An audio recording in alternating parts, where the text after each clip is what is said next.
ഞങ്ങൾ സംസാരിച്ചുകൊണ്ടിരുന്നപ്പോൾ ആ മുറിയിലേക്ക് ഒരു തടിയൻ ഞൊണ്ടിക്കാലൻ കയറി വന്നു.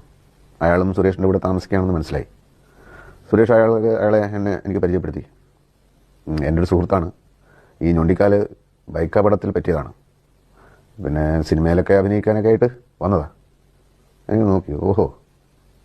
അപ്പോൾ ഞാൻ ചോദിച്ചു, ഇയാൾ നാടകത്തിലൊക്കെ അഭിനയിച്ചിട്ടുണ്ടോ? അപ്പോൾ അയാൾ പറഞ്ഞു ഇല്ലയെന്ന്. പിന്നെ ഇൻസ്റ്റിറ്റ്യൂട്ടിലൊക്കെ ചേർന്ന് അഭിനയം പഠിച്ചിട്ടുണ്ടോ? അതും ഇല്ലയെന്ന് പറഞ്ഞു. എനിക്ക് ഉള്ളിൽ ചിരി വന്നു. മണ്ട ശിരോമണി.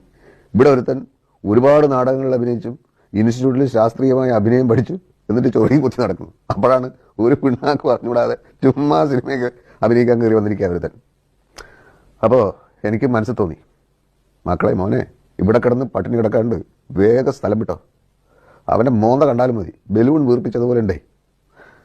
അപ്പോൾ അയാൾ എന്നോട് പറഞ്ഞു, നിങ്ങൾ അഭിനയിച്ച മേള എന്ന് പറയുന്ന സിനിമ ഞാൻ കണ്ടു. നിങ്ങളുടെ അഭിനയം വളരെ നന്നായിരുന്നു. എനിക്ക് ജീവിതത്തിൽ ഏറ്റവും ഇഷ്ടമുള്ള കാര്യം എന്താണെന്നറിയാം? മറ്റുള്ളവരെന്നെ പ്രശംസിക്കുന്നത്. എനിക്ക് ഭയങ്കര സന്തോഷമായി.